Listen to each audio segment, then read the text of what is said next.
So, Chianti Classico. Today we're going to take a look at this Nittardi. It's the Chianti Classico Riserva, I hope I got the label right, 09. And note on top the black rooster, which is the designation of the Chianti Classico Riserva, which means that they have to have had the wine in barrel for, wine is maturing for at least 24 months. 3 months of which have to be in barrel as a minimum. So you're very much at the top end of the wine pyramid. They've subsequently, earlier this year, come out with a new designation that sits even further on top of this Chianti Classico Riserva, which is called the La Superiore. And what that means is the juice has to have come from a single vineyard. In this case, it does anyway, because Nittardi only produces single vineyard products. So let's take a look. I mean, Chianti, one of the things for me that's always stuck in my mind as a beginner wine drinker of Italian wines is that I always consider it to be something that's a kind of low-brow, sits in a raffia bottle, like my mum used to have at home, and stick a candle in the top, and the quality used to speak for itself. But over the years, having been lucky enough to taste a fair bit more of it, I'm starting to get an understanding and a deep love for these Sangiovese dominant wines.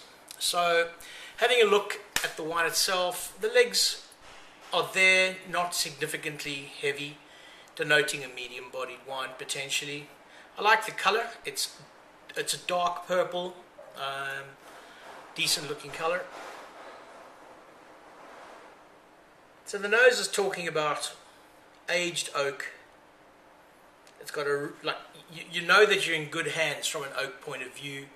It's slightly sweeter than I was expecting, but you know that the quality of it is very good, and of course dark fruit, which is not surprising, and even some vanilla top notes which I wasn't expecting to be there.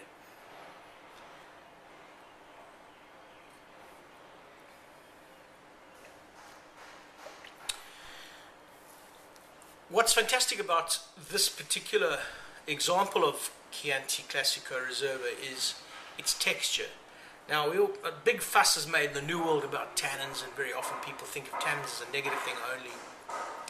But high quality tannin is an indication of a very good quality wine, and one which has significant aging potential. And here, there's evidence, this is now 4 years old, of incredibly good quality tannins, but fine, powdery. So there's this kind of juxtaposition between evidence of tannins, and there's a grip, and almost like a powdery component to the tannin, as well as a finesse. So there's this, I'm probably not explaining it terribly well, but you're looking for evidence of tannins, but in a soft, assured kind of way. And I guess that's what I'm finding in this to the nth degree.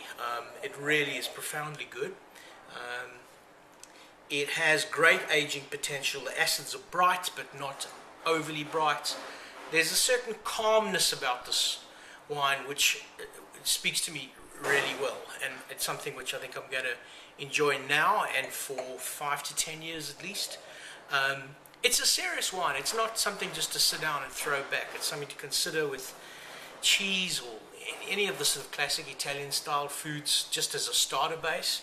But it would be a very good place to start if someone's just getting a beginning feel of Chianti and Tuscany and what that region really is all about. So many people go to Tuscany and roll their eyes and talk about, the wines of Tuscany. One thinks they're a little crazy until you've actually been there and imbibed a little bit of it and felt a little of the soul of the place. And that's what this wine does. It reflects a bit of the soul of Tuscany. So this is the Nittardi Chianti Classico Riserva 2009. Cheers.